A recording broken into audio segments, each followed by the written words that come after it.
चलिए भाई, आज की क्लास को हम शुरू करने वाले हैं और एक बहुत महत्वपूर्ण टॉपिक बना हुआ है।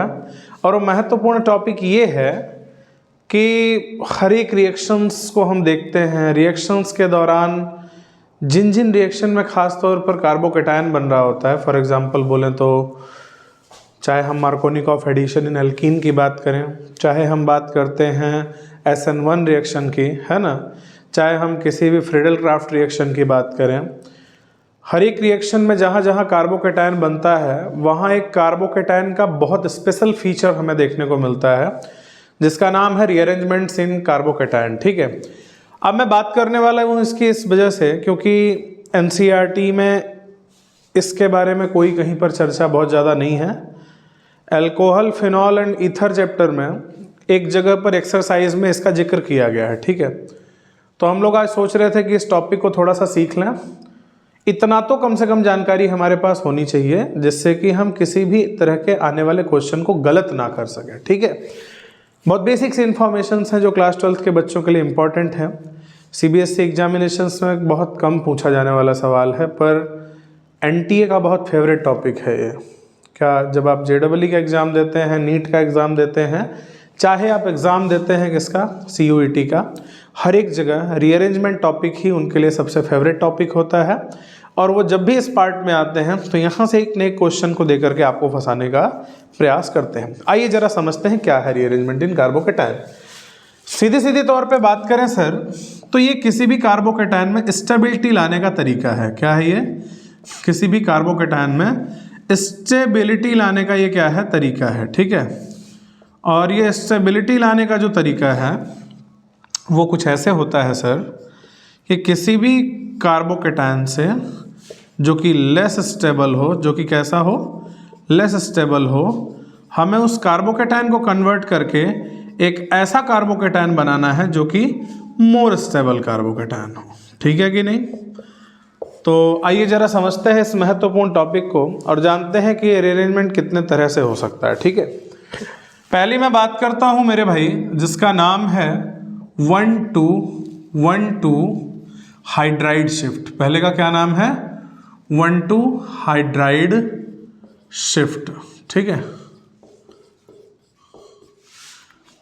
दूसरा जो रीअरेंजमेंट होता है वो होता है 1,2 एल्काइल शिफ्ट। क्या होता है? 1,2 एल्काइल शिफ्ट होता है। ठीक है, तीसरा रीअरेंजमेंट होता है रिंग एक्सपेंशन। तीसरा क्या होता है?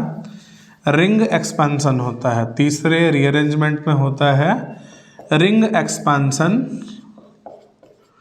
और चौथे रीअरेंजमेंट के टाइप में होता है मेरे भाई रिंग कॉन्ट्रैक्शन। क्या होता है? रिंग कॉन्ट्रैक्शन होता है। ठीक है, तो मेरा ये प्रयास रहेगा कि सबसे पहले मैं इन सभी टाइप ऑफ रीअरेंजमेंट के एक एक एग्जाम्पल के माध्यम से मैं आपको इसको समझा दूँ। ठीक है, एग्जाम्पल लेते हैं मेरे बच्चों। मेरे पास एक क्वेश्चन है सर कि मेरे पास N प्रोपाइल कार्बोकैटायन दिया हुआ है। क्या दिया हुआ है सर? N प्रोपाइल कार्बोकैटायन दिया हुआ है। ठीक है, ये N प्रोपाइल कार्बोकैटायन की अगर मैं स्टेबिलिटी के फैक्टर की बात करूं तो सर इसके अंदर जिस कार्बन के ऊपर पॉजिटिव चार्ज है उस कार्बन से जस्ट लगे कार्बन पर केवल 2 हाइड्रोजन्स प्रेजेंट है। मतलब यहाँ अल्फा हाइड्रोजन्स की संख्या कितनी है? 2 है। ठीक है, जब मैं बात करता हूँ सर 1,2 हाइड्राइड शिफ्ट की तो वो शिफ्ट क्या होता है कि ये कार्बन हाइड्रोजन का अल्फा पोजीशन का बॉन्ड ये अपने 2 के दोनों इलेक्ट्रॉन्स को लेकर के उस कार्बन पर एनाइनोट्रॉपिक माइग्रेशन करता है जिस कार्बन के ऊपर पॉजिटिव चार्ज प्रेजेंट है। लिहाजा होता क्या है कि ये जो कार्बोकैटायन है वो अपने हाइड्राइड के आयन को लेकर के वहाँ निकल जाता है और जहाँ से वो हाइड्रोजन हाइड्राइड निकलता है वहाँ पर आता है पॉजिटिव चार्ज। बोले तो सर कुछ ऐसा वाला कार्बोकैटायन बनेगा। ठीक है, अब सर इसके स्टेबिलिटी की चर्चा करते हैं। जिस कार्बन के ऊपर पॉजिटिव चार्ज है उससे 2 लगे हुए अल्फा हाइड्रोजन्स हैं और इन दोनों ही अल्फा हाइड्रोजन्स पर 3 और 3 6 हाइड्रोजन है। तो ओवरऑल अगर मैं स्टेबिलिटी की बात करूं तो as the number of alpha hydrogen increases the number of hyper conjugative canonical structure increases and stability increases. ठीक है, तो इस तरह का जो रीअरेंजमेंट होता है वो कार्बोकैटायन के अंदर पाया जाता है। जिसका पहला टाइप हम लोगों ने सीखा कौन सा, 1,2 हाइड्राइड शिफ्ट। ठीक है, अब हम बात करने वाले हैं किसकी, 1,2 एल्काइल शिफ्ट की। बड़ा महत्वपूर्ण इसलिए है क्योंकि कई जगह पर इसको पूछा जाता है। जरा मैं आपको समझाऊं तो देखिएगा, मेरे पास एक नियोपेंटाइल कार्बोकेटायन है। क्या है ये, नियोपेंटाइल कार्बोकेटायन। देखने में तो ऐसा लगता है कि जैसे इंडक्टिव इफेक्ट से भरपूर हो, ये ढेर सारे इलेक्ट्रॉन रिलीजिंग ग्रुप्स लगे हों, लेकिन आपको पता होना चाहिए कि इंडक्टिव इफेक्ट से ज़्यादा प्रायोरिटी होती है हाइपर कॉन्जुगेशन की। और इसके अगर हाइपर कॉन्जुगेशन की बात करूं मेरे भाई, तो यहाँ पर कोई भी अल्फा हाइड्रोजन प्रेजेंट नहीं है। दैट मीन्स हाइपर कॉन्जुगेशन की वजह से यहाँ पर किसी भी प्रकार की कोई भी स्टेबिलिटी नहीं मिलने वाली। अब क्या करेंगे सर अब हम यहाँ से ये जो एल्काइल ग्रुप लगा हुआ है, अब जो एल्काइल ग्रुप लगा हुआ है वो अपने इलेक्ट्रॉन को लेकर के एनाइनोट्रॉपिक माइग्रेशन करेगा कहाँ, इस CH2 पे।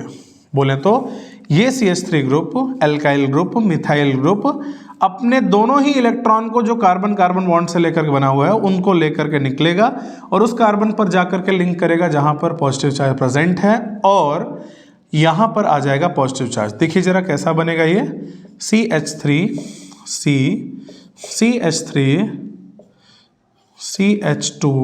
CH3 and this carbon will get positive charge on it, and here the number of alpha hydrogens will be 3, 3, 6 and 2, 8 and it will get more stable by alkyl shift। देखिएगा जरा, मैंने alkyl shift को तब अंजाम दिया है जब यहाँ पर कार्बोकेटायन के जस्ट अल्फा कार्बन पर कोई भी हाइड्रोजन प्रेजेंट नहीं है। मतलब सबसे पहले मुझे ये गुंजाइश खोजनी है कि कोई भी हाइड्राइड आयन मुझे मिल जाए अल्फा पोजीशन पर जिसके ट्रांसफर से अल्फा हाइड्रोजन की संख्या बढ़ जाए और इसकी स्टेबिलिटी बढ़ जाए। ठीक है, तो ये है ओवरऑल इनका क्या है, हाइपर कॉन्जुगेटिव स्ट्रक्चर। ये 1,2 एल्काइल शिफ्ट का एग्जाम्पल हम सभी ने देखा। ठीक है, अब बात करते हैं एक एक एग्जाम्पल की जो कि रिंग एक्सपेंशन और रिंग कॉन्ट्रैक्शन के हैं। और रिंग एक्सपेंशन और रिंग कॉन्ट्रैक्शन के एग्जाम्पल्स कुछ इस तरह से देखे जाते हैं कि थोड़ी देर के लिए समझिए कि मेरे पास एक साइक्लोब्यूटेन की रिंग है। किसकी रिंग है, साइक्लोब्यूटेन की रिंग, और उससे जस्ट बाहर लगे हुए कार्बन पर पॉजिटिव चार्ज है। सर ऐसी कंडीशन में हमें ऐसा लगता है सर कि इस अल्फा पोजीशन का हाइड्रोजन हाइड्राइड शिफ्ट कर जाएगा, पर नहीं, अगर किसी छोटी साइज की रिंग के जस्ट बाहर के कार्बन पर पॉजिटिव चार्ज देखने को मिल रहा है, इसका मतलब समझते हैं क्या है, इसका मतलब सीधा तौर पर यह है कि सर यहाँ पर हाइड्राइड शिफ्ट नहीं होगी क्योंकि रिंग के अंदर स्ट्रेन ज़्यादा है, और उस रिंग स्ट्रेन को ही रिमूव करने के लिए, in order to remove ring strain, this alkyl group, या फिर हम कह सकते हैं कि रिंग का ही एक ग्रुप यहाँ से बॉन्ड तोड़ करके यहाँ जाकर जुड़ेगा। कहने का मतलब कुछ इस तरह से स्ट्रक्चर दिखाई पड़ेगा हमें,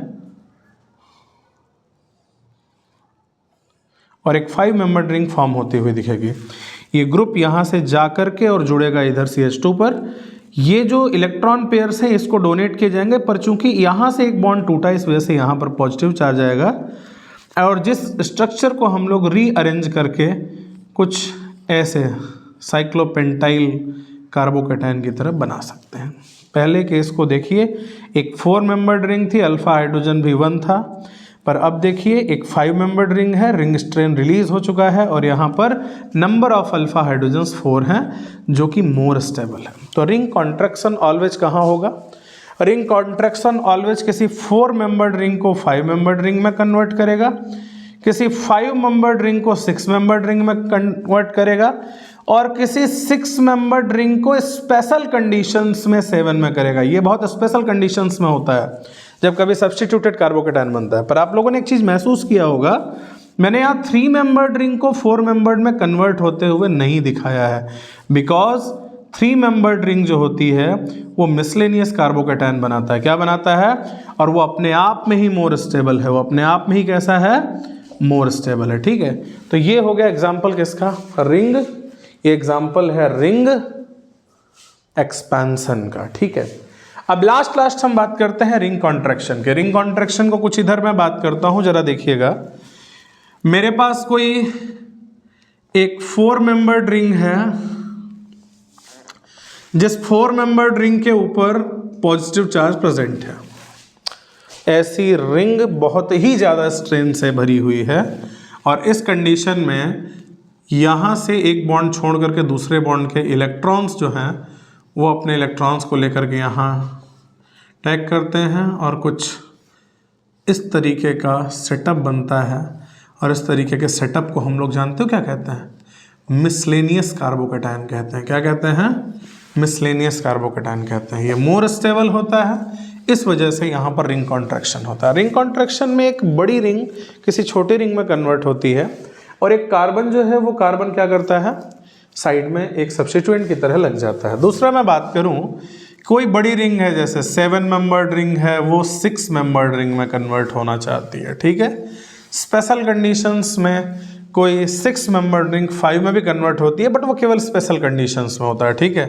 तो ध्यान देंगे इस बात को भी, 7 मेंबर्ड कैसे कन्वर्ट होगी जरा मैं आपको एक बार बता देता हूँ। यहाँ पॉजिटिव चार्ज है, कुल मिलाकर के ये बॉन्ड के इलेक्ट्रॉन जो है यहाँ से टूट करके इधर जाएंगे और प्रोडक्ट क्या बनेगा अपना,